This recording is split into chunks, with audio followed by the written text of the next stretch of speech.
So, Berto, it's Wednesday, and as promised, we're having the week of Berto emails.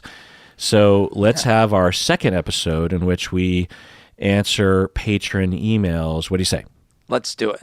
This is the Psychology in Seattle podcast. I am your host, Dr. Kirk Honda. I am a therapist and a professor who sometimes blurs his words together when he speaks too fast, so I'm trying to enunciate. Who are you, Berto? My name is Humberto Castañeda, and I inspect moon rocks. So, patron Nader from Peru, he says, I came across a very insightful video of Steve-O from Jackass, in which he is... by the way, are you a fan of Jackass? Yeah, I was a huge fan. I mean, I no longer have watched it in a while, but I was a big fan of Jackass. I like Steve-O. I've listened to his podcast videos a few times. Yeah, he's had quite a journey of his own traumas and addictions. And yeah, I liked the show. I mean, certainly some of it when they go heavy penis stuff, it's just like it's one just hard to watch too. I don't find it to be as funny as some of the other stuff that they do. Yeah. Like when they had that giant hand that would come out and smack people at the office. That was funny. Like that kind of stuff is pretty good. So Nader says, I came across a very insightful video of Steve-O from Jackass in which he is being honest and vulnerable about how much he craved attention and lacking attention from his parents as a reason for that. And also he talked about not feeling good enough and how painful it was to not feel good enough. It made me think about other entertainers and their struggles like Jim Carrey. There seems to be a way of dealing with pain through comedy. Berto, what do you think about that? Totally. Yeah. And it's not just comedy. I think it's dealing with pain through your endeavors, be they art or be they business.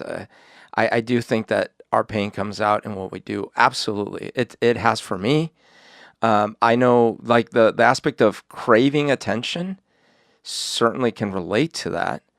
I was an only child for a lot of my youth. I grew up in a house where I had a grandmother and her sister, both who loved me and paid attention to me all the time. And then my dad, who lived there for a while, and he also paid attention to me all the time. So I expected that I felt like and expected that I was the center of the universe. And yet at the same time, I was missing my mom. So there was like this cognitive dissonance of, I'm the center of the universe, and yet the sun of my, that's the bad analogy, the center of my universe is not here with me. So like the light of my universe, whatever. So I had to have that feeling of like, because my mom would have been the key piece giving me the attention. She would have been the sun. She would have been the thing you would have been. The sun is just like too small for the universe. But that's the point. The metaphor broke down. No, it makes sense. You're the center of the universe, but there's no sun. You're in a cold center of the universe. Yeah. So basically, I grew up with that dichotomy of, okay, I am the center because everyone's paying attention to me. And it's the kind of thing where people would come to visit the house all the time. And I was this little kid, and they were always like, "Oh, Humbertico, how are you doing? Everything's so cool. You're so great." I always felt like that. I felt like, yeah, I'm the center. And yet, I was missing this key component. So growing up, it meant I need to be the center of attention. And I'm always looking for my mom to be the one giving me attention. So there can't be... I will never be done. My work here will never be done. I will always have to get more and more and more and more and more and more attention. Right. Like the idea is that when you are in need of some fundamental human need, like love and attention and loyalty, then you'll seek out other needs being met as a way to compensate for it. So in a balanced diet, if you will, you would have craved attention, but you also would have had your mom there that would be there all the time, when you needed her, and she never would have left your side. And yeah, you would have still craved attention, but you would have been getting all these other fundamental needs met. But without that, you're just like, well, I do seem to get a lot of attention from kind of surface attention, right? Which is great, and that's a human need, but I'm going to capitalize on this supply by increasing that, and I'll lean into it, and that might set in motion a personality by which, by the time I'm 35, I'm walking into a party and I'm the clown. I'm the guy who needs to draw all the attention to me because that's my only avenue of getting my worth. That's right. And when I was 14 years old, 13, 14, I remember using, like, I would get annoying sometimes to my friends, to the point where they say, like, why are you, like, stop it, you're being annoying. And I was trying to get attention. It was like a negative way to get attention. And eventually I grew out of that because luckily my friends kind of like gave me that feedback. So you're like, that's the one nice thing, is that when you're growing up, if you can get feedback early on and you can adjust, then you can.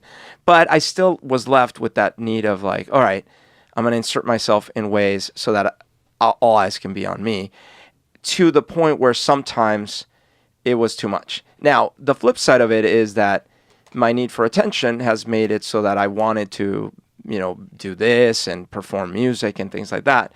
But there were certainly unhealthy aspects of it where, where it was maybe driving me to only want that, or making it so that I had these weird conflicting feelings. Like, if I'm not getting enough attention, I feel upset or unfulfilled and things like that. So it's definitely a balance. But yeah. Yeah, right. So Steve-O, Jim Carrey, and many others probably have similar syndromes to heal from. And the temptation is to say, well, you're Robin Williams and other folks like this, that we wouldn't have these geniuses if we didn't have their traumas. But the other way to look at it is that, for every Steve-O and Jim Carrey and Robin Williams, there's millions of others that are suffering and hurt and annoying people in meetings, Yeah. Imagine Robin Williams without having a stage to walk out on, just or Steve-O or Jim Carrey for that matter. Yeah. For every Steve-O, Jim Carrey, Robin Williams, we all know those people that just can't stop trying to get attention, and then it backfires and causes them to be rejected and maybe have more need to get attention, that kind of. So moving forward, I want to remind everyone that we're going to have our 16th anniversary live stream on September 14 and 15. We're going to live stream for 8 hours straight each day. How is it 16 already? It was 15 last year. I know. I don't know. I don't know how the math works out there, but we will be doing that. And if you've ever participated in that before, you kind of know what to expect. We're basically going to do a similar thing with some extra things for this next year. But if you haven't been a part of it, what I like to do is every hour we do the same routine, but we do a different thing within that routine. So we are going to start with Humberto improving a song, and that gives me a chance to go to the bathroom and get a snack and change my shirt. And then let me look at what does the outline look like, Berto? This could be our meeting where we actually review what we're going to do. Yeah. So, the first thing we do is we have a swag game where at the beginning of every hour, we give out another code word. And so after the final 16th, at the beginning of the 16th hour, we give the final code word, and those people that can email in to Stacy the 16 code words will get a lot of special swag. That's always fun. Yeah. And the way I'm going to do it this year is it's going to be polls, because, when you are on YouTube Live, in the chat, you can take a poll. And I think it's up to 5 items. So I'm going to type in the poll, the items, and ask people to vote on various different things. And then it'll give a chance for you and I to vote as well. Oh, nice. and I spent a lot of time developing these. And so whoever wins each of the 16 polls, that's the code word. But the different polls, I have my favorite TV comedy shows. Like one of the polls will be Arrested Development versus It's Always Sunny versus Trailer Park Boys versus Reno 911 versus Flight of the Conchords. So which one would you choose in that, Berto? It's Always Sunny. Yeah. I mean, is there even a close second to that? Did you even watch Flight of the Conchords? I did a little bit. It's just different. I look at just the entire. I've watched the entire thing. I've enjoyed most of it, and it's just. My wife and I love watching it together, and we were commenting how we've liked a lot of comedies, but I don't think we had laughed as hard as in some of those episodes. Yeah. So I have to give it to that one. So that's one, and then we'll take a poll from folks and maybe interact on the chat. So that's the first thing we're going to do. The second thing we're going to do is you're going to sing a song, and this is what's in my notes, is I'm going to roll a D20, and it's going to pick from 20 different topics that I came up with, and then you're just going to improv on a that song? topic. Okay. Yes. Okay. And each of these topics are pretty juicy.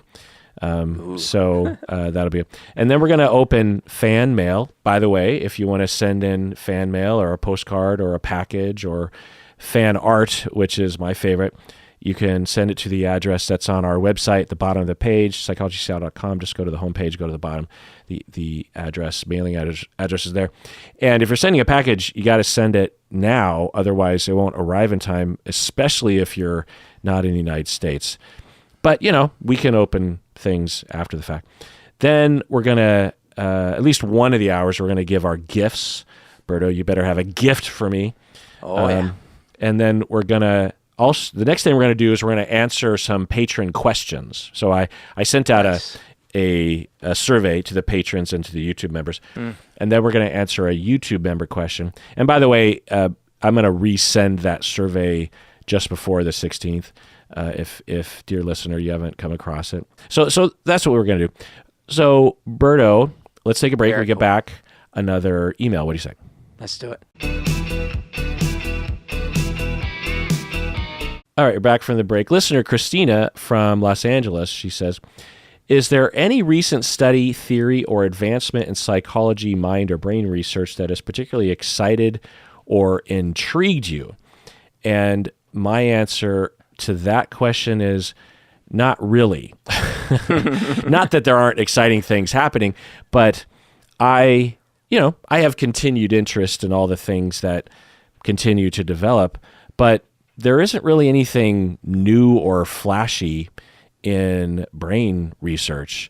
There are things, and maybe AI is accelerating quickly in terms of consumer application. So yeah, maybe that's it. Maybe I'm particularly interested in how that develops, both in good and bad ways, and how as a field in psychology and in psychotherapy, how we're going to navigate those moral and ethical waters. But there's that. But in terms of it's interesting, psychotherapy theory in particular, my view is that the heyday of developing theories and approaches and philosophies about psychotherapy was the 20th century.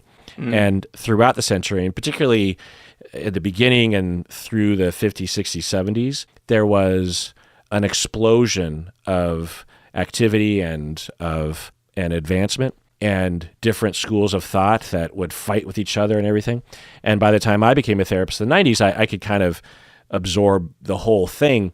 And there hasn't really been anything that's developed past that. I mean, there's been integrative models of therapy that will integrate this and that, but everything that is being done is just a variation on what's already been established, probably by the 1960s.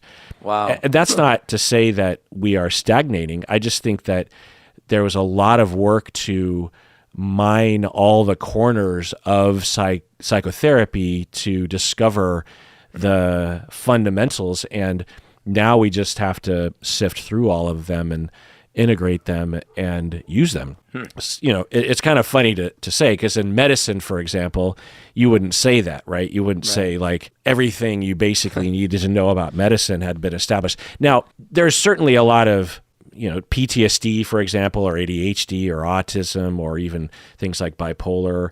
There's been a lot of advancements, and psychiatry, certainly there's been a lot of new medications and classes of medications over the years. But when it comes to like, how do you talk to someone to help them? Those models, you could maybe argue the 80s had some emerging models like solution focus, and there's a bit of systems work. So, there's a little bit of stuff there. But I can't imagine any model of therapy coming out in the future that would be mind-blowing and a huge advancement. To what if there were a mind video game, like a video game whose whole purpose was to have those discussions and was to be able to explore your own psyche? That'd be kind of interesting. Well, one, there are plenty of people who use video games in therapy, most notably Game to Grow, which I was on the board for a number of years, and those guys. Yep. And there are plenty of others that will do that as well. But yeah, the idea that you have that's also been explored and developed to some extent, the gamification of therapy and education. And might something come along that uses that, even trauma recovery? Sure, there are video games that involve trauma, but that's more just like watching a movie or reading a book about trauma. I can imagine a game that was engaging and interesting, just, and really targeted at 17-year-olds, for example. And the game was extremely engaging, very interesting and cool, and yet also was explicitly, not in a tricking way, but it was explicitly designed to help people have emotional regulation, for example. Might that be a step forward? Yeah, but you're still using the principles and the knowledge that we established decades ago. Yeah. You're just using a video game to do that. And, might that be a huge advancement in the delivery of these concepts? Yeah, similar to how suddenly now everyone's doing online therapy. That wasn't done very much at all before. And so it's similar along those lines, but the principles wouldn't be new. You know what I mean? Yeah, okay, so how about this? In VR with generative AI, the patient, because I used to have to do this in my therapy, the patient's describing maybe a memory or maybe how something made them feel. The generative AI is creating the environment all around them. So it's like, they're like, well, I don't know, I was at this ball game and I was with my cousins and then this thing happened. And so like, you're now in a ball game. Now, it doesn't look exactly like where you were, although you could say, well, no, it was the Yankees or whatever, fine. But it's trying to put you in that place. And then the therapist has control. And with brain scanning, they have some rudimentary ability to dial in what you are visualizing. Yeah, exactly. And then the therapist has control. So the therapist can drop little things or maybe like blur things out. I don't know, whatever. The point is, that might be kind of trippy. I don't know. Yeah. But again, the principles, although implemented in a novel, very novel manner, and maybe accelerating the experience made by the AI and the virtual reality, the action of reliving something or imagining something is very old to us. What an example is in empty chair work, you would have someone, or even in imaginal exposure, you would have someone just close their eyes and imagine it. And we have a virtual reality machine in our own brain. Might the the technology you're talking about help? Maybe, but I could also see it hindering because there's nothing like recreating something in our own minds by recreating it in our minds. It's extremely accurate when we created that way. So and those things are being developed for a number of applications. Not only that, and that's been around a long time. VR has been used, for example, to help people get exposed to heights without actually being in danger, right? so that they can overcome their fear of heights or spiders or something.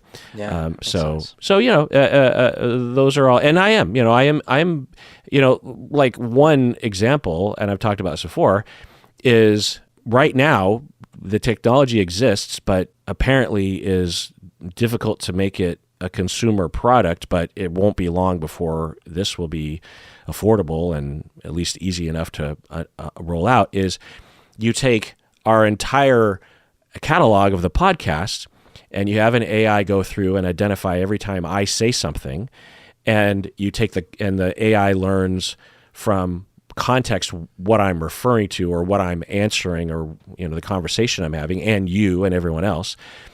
And then you ask the AI to, and maybe even you take all the videos that I'm in and you construct a deep fake or an avatar of me that can answer people's questions. And this will be available to people even on their own computers. They could just ask their own AI program, make Kirk Honda go through all of his catalog. I want to ask him some questions. Like, we can't stop people from doing that. That's basically available right now. It's as long as you're not selling that, it's not a lawsuit. But I want to see what that would look like. Of course, it could be massively unethical and harmful to people if the AI starts to hallucinate and tell people to kill themselves, for example, which AI will do sometimes. Yeah. But I'm really curious about that because I just want to see it and just be like, wow, that was terrible, or wow, that actually is pretty accurate to what I would say. I might even ask myself questions sometimes because I'll listen to reruns of our podcast and I'll learn again because I was in deep on that topic 5 years ago.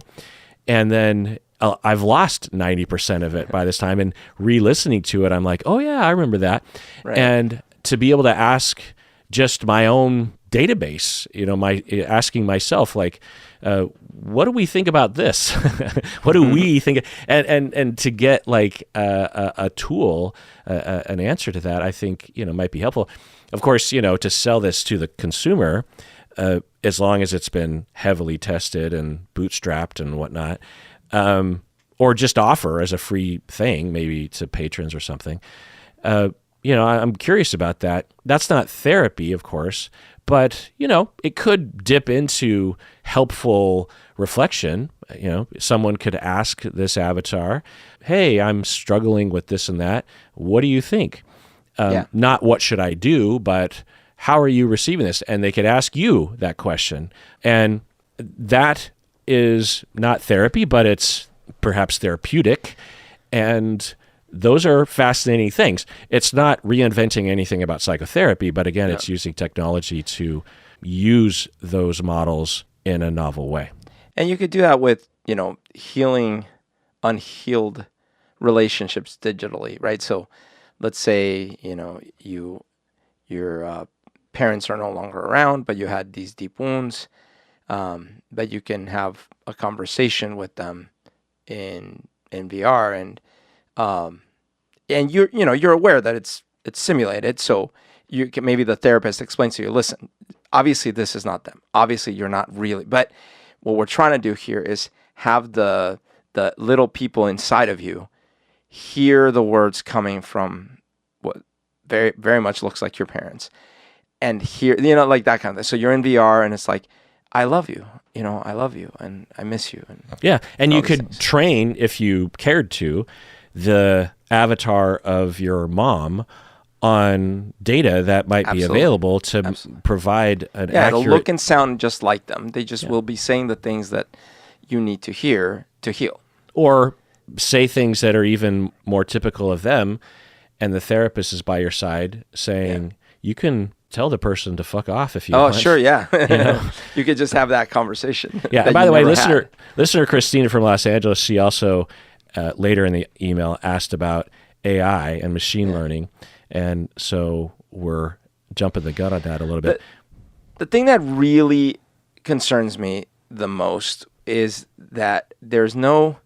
the technology got ahead of the regulations and the people passing laws. So there's no protection for intellectual property and likenesses and stuff already robustly waiting Right. for all this tech. Yeah, as an example of this, what would have been nice is before the consumer versions of AI were offered to people, there were strict rules that were sensible that restricted the AI learning bot from taking art and books and conversations and creations and IP that has been identified by the creator as off limits to AI to learn off of. Right. It occurred to me that if you had, because you don't have this really right now, but if you had an AI that was trained on a lot of different therapy models and a lot of different therapists, I could see where you could actually record thousands of therapists all day long and record them for years, and even ask the clients, or even, and maybe film the clients as well, if it's all on the up and up and confidential.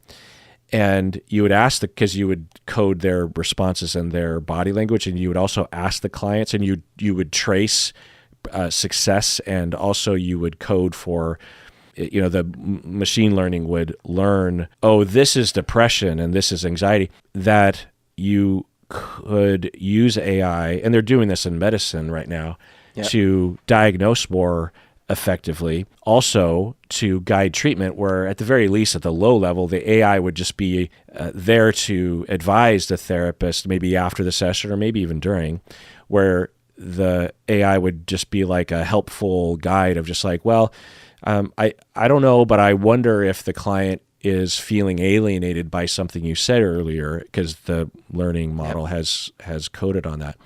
Or I wonder if you could benefit by using this technique of therapy that has been found to have an 88% likelihood of working, and here's a little primer on that. By the way, in a recent video, I said the word primer. Have you heard of the word primer? Yeah. What do you think it means?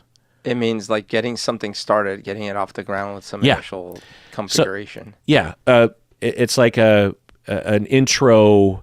It's an introduction, getting it off the ground, exactly. And I said that in a video, and someone commented below, they're like, primer? I always thought it was primer, right? And then another person's like, yeah, primer isn't a word, it's primer. And another person's like, yeah, I wonder if it's just like only professors that are stuffy and don't really know the English language would say the word primer. I mean, I'm exaggerating a little bit. There were comment after comment after comment. I see this thread, and I'm like, well, I'm 99% sure, but I looked it up, and sure as, in the Merriam-Webster dictionary, there's primer. And I said, it's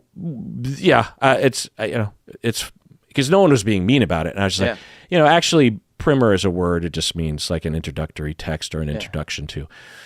And then someone's like, oh, today I learned, TIL. Yeah. And another person says, oh, interesting. I never heard that word. And then another person's like, no, actually, that's not a word. I looked it up, and it's primer, and you don't know what you're talking about. And then some other people are like, yeah, I don't think primer's a word. And da-da-da-da-da. Were they just arguing between the way to pronounce it, or spelling, or both, or all of the above? Like, I don't understand. Well, because primer has a similar definition, right? Yeah. You could, but that's different. There's obviously a primer as a paint, or a primer as a chemical catalyst or something.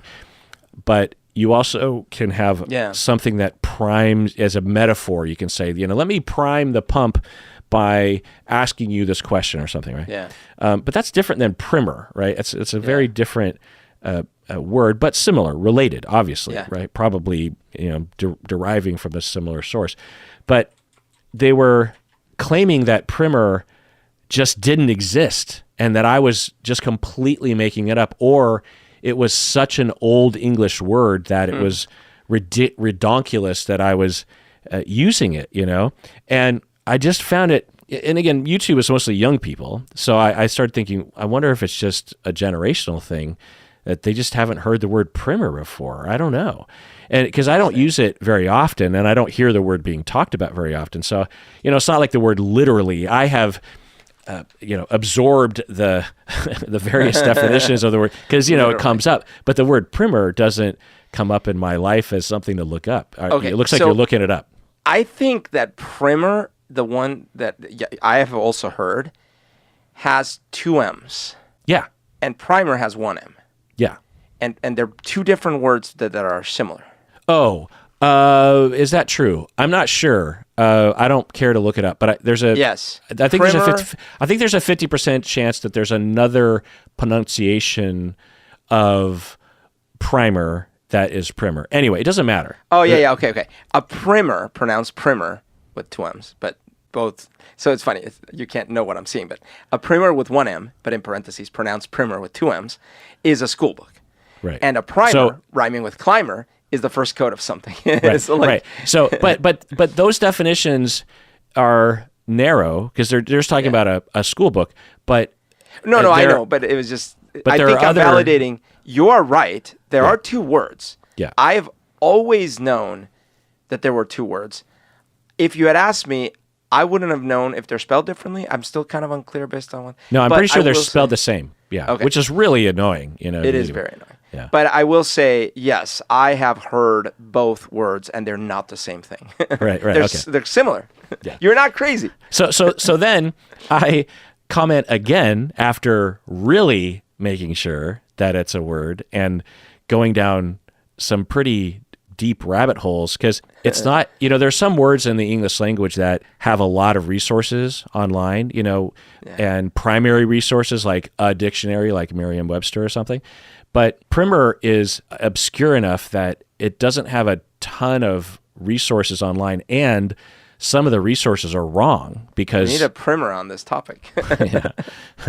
Anyway, what I was saying was that you could have an AI that would learn from the video and inflection and the interaction between therapist and client such that it could be a guide or even one day a replacement for the therapist. Yeah. We're not there yet, but that will happen, especially when you start considering like generalized AI. Artificial general. What? General It's general AI, not generalized, right? General AI, but the more common thing right now is AGI. Right. Artificial general intelligence. Yeah, and then there's super AI, like artificial super intelligence. Is super the same as AGI? ASI. No, it's just more. It's more advanced. More like advanced. Artificial general intelligence is like human plus. Right. Artificial super intelligence is godlike, godlike in quotes. I see. Okay. But I will say, so gripe of wrath. This is why we can't have nice things. The thing you just described is nearly impossible because you would immediately run the risk of so many disclosures of private information by unethical parties and people. Do you know how many letters I've received in the last couple months from your information was leaked? I got one from Ticketmaster. I got one from a health thing. I got another one from a different health thing. My information's been leaked all over the place. Yeah, we okay, can't have nice things. Well, but the question is, have you stopped using those services? No. That's the point. Yeah. So with this kind of privacy violation, if you will, people will be upset about it, but they won't actually do something, because no. But see, I'm sorry. What happens is that for the thing you want, there will be laws that prevent it because like, at least in Europe, you won't be able to do that. Well, okay. But, and I'm not saying it's a good thing. I'm just saying it's a possibility. You could also get volunteers and give them free therapy, Yeah. Like there could be, and you could put a lot of measures in place such that no human would be able to gain access to specific statements or even themes of a particular individual. They do that now. We do that in my field with with research. When we research people, we might ask them very specific, like pedophilia. We might ask questions about pedophilia, and the research design is such that it is not interested in catching and outing and convicting criminals. It's about gathering data. And so we also want people to feel comfortable to tell us. So we will, you give someone a survey and there's an ability to gather their IP address or maybe even their name potentially, but you purposely obscure that to me, the researcher, so that when I look at the database, I just see a string of numbers. Could I use those string of numbers potentially to figure out who that person is? Yes, but I don't do that because I have ethical standards and morals, and there's not really an incentive to do it anyway, right? So there can be measures like that in place, and there's things that are happening right now that are absolutely along those lines. It's just that there are hackers out there that that ruin it for the rest of us. I mean, and here's the other thing: if everyone was an ethical actor, I would love it, right? But here's what's going to happen. Someone's going to use that data and then create a virtual therapist. And the people whose data was used, like yourself or other therapists, they won't get compensated because they signed up too early and it was like a part of a trial with a university that was supposed to be for a nonprofit. But later on, someone somehow still bought. Like this happened with the art for training a lot of those AIs, where they used data that was absolutely marked as for not for profit use, but they acquired it via a company in another country where they just didn't respect that law or whatever, and they still use the data to train something that's for profit. Right. And so this is what my gripe of wrath isn't that we shouldn't do this, or I'm not sure, maybe we should. It's just that somewhere along the way, someone's going to F it up because everyone's greedy and they want to get one over on everyone else. Unless we have international laws that actually protect humans, yes, and doesn't privilege corporations and profit. That's the only way that these things, there was a time when the oil barons ran amok in our country and we passed laws. The car companies would be polluting the environment with cars that get 8 miles to the gallon and have no catalytic converters unless the government passes laws. So when it comes to this, you just have to pass laws. Zuckerberg would have a camera up all of our asses if he could get away with it, but that's illegal. So if we have laws, then at least there's a chance. But yeah, you're right. And as I sort of extend it in the future, you could have a world in which you would have an infinite number of therapist styles that are in AI, and you wouldn't even need to steal material and video from therapists. You could just have the AI sit, a very good conversational AI just sit down and talk to people and figure it out themselves, or talk amongst themselves. You could just tell it, create, 1 million clients and 1 million therapists, and in the next 2 hours run, trillions upon trillions of examples and start to zero in on a way to be with clients, and then start testing it on humans who might not be able to afford therapy otherwise or something, or who might even want an AI therapist because it's less likely to be judgmental or less likely to, trigger you or something, or, potentially more effective, quicker, always available. Imagine that. You have a therapist that's 24/7 available to you. That shit's going to happen. And I think I don't know if it's not soon, right?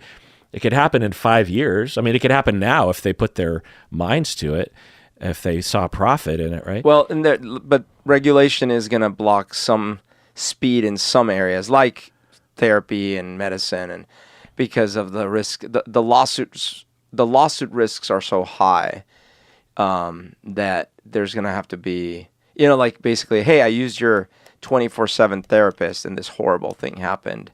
Class action lawsuit. So yeah, I'm with you. I know it's going to happen. I'm both excited and terrified, but I wish, and maybe the therapy itself is what's going to help more humans be less terrible. So maybe it is a self-healing problem. Maybe that's the best outcome we could hope for. Yeah. That like the hackers are sitting there ready, waiting to steal the data, and then they have therapy that was free, and they're like, maybe I shouldn't steal the data. Or they had therapy since the day they were born, and they had parents who had therapy since the day they were born, and we have broken the chain.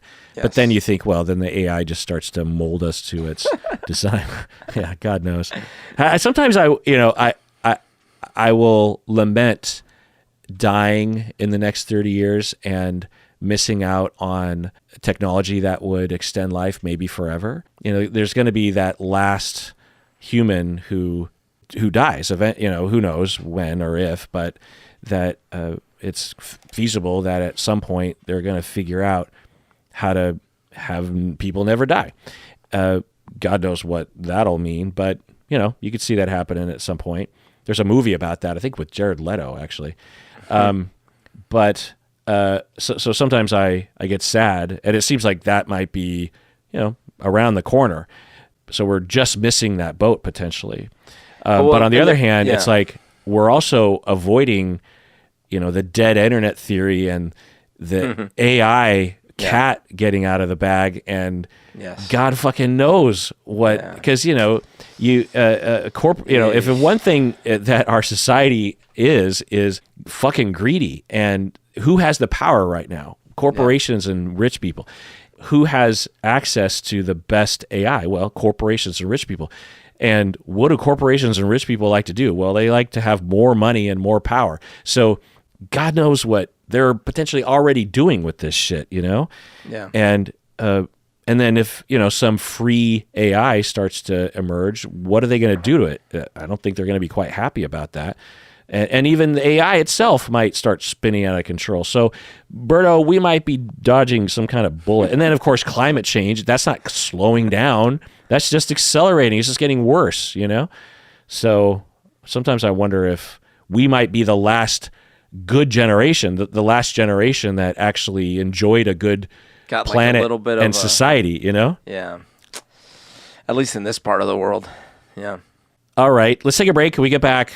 One final email. What do you say? Let's do it. All right, we're back from the break. Real quick, annual patron Soft Noodles, good old Soft Noodles. Yay. She makes art for us. She made a comic book for you, Berto. Do you remember seeing that? It was something about your jacket or something? Yes. It was awesome. It was like captured me so well. Yeah, she captured all of us well. And by the way, at the 16th anniversary show, we're going to unveil a number of new merch items. So get ready for that. Nice. Soft Noodle says, "Hi, Kirk and Humberto. I got tested positive with COVID a month ago and have been sick ever since." So just chiming in here, sounds like at least medium COVID, maybe long COVID, right? Or just a particularly long version of COVID, which can happen to some people. I had COVID last week. That's why you and I are recording remotely right now, actually. My symptoms were so mild, and I was so happy because the last time I had COVID was the worst anyway. And I only had those symptoms. I just basically had a lot of snot for about 3 days. And I've had colds that were way worse than that. So, lucky. Hi, Kirk and Humberto. I got tested positive with COVID a month ago, and I've been sick ever since. It started to make me feel scared and helpless. I worry about things like long COVID, and I want to get better so badly. There was just no improvement, and the doctors can't really do anything either. Do you have any tips for dealing with the fear and uncertainty of physical health issues? Hopefully, once you get an answer to this email, I won't personally need it anymore. End of email. Berto, you've been going through some stuff. What do you say to Soft Noodles? Oh, my gosh. Tips for dealing with the fear and uncertainty of the physical issues. Yeah, I mean, totally can relate. First off, was it 2020? So 4 years ago, I ended up having terrible thyroid problems, which is turned into long thyroid. I had to have my thyroid removed. I've ever since struggled with balancing my meds that I take. It's long thyroid and doesn't go away. And you have side effects from Absolutely. having the thyroid removed. You have side effects from the medications. So you have to take other medications, right? So I'll give you an example that just happened last night. So I've been doing, like, this is so interesting. I had gotten to the point where I wasn't understanding why it seemed like I was absorbing my daily medication unevenly. Sometimes I would underabsorb. And we traced it back to likely the stomach bug that I had called H. pylori. And I had to go through an antibiotic treatment, and I had been putting it off because I was scared.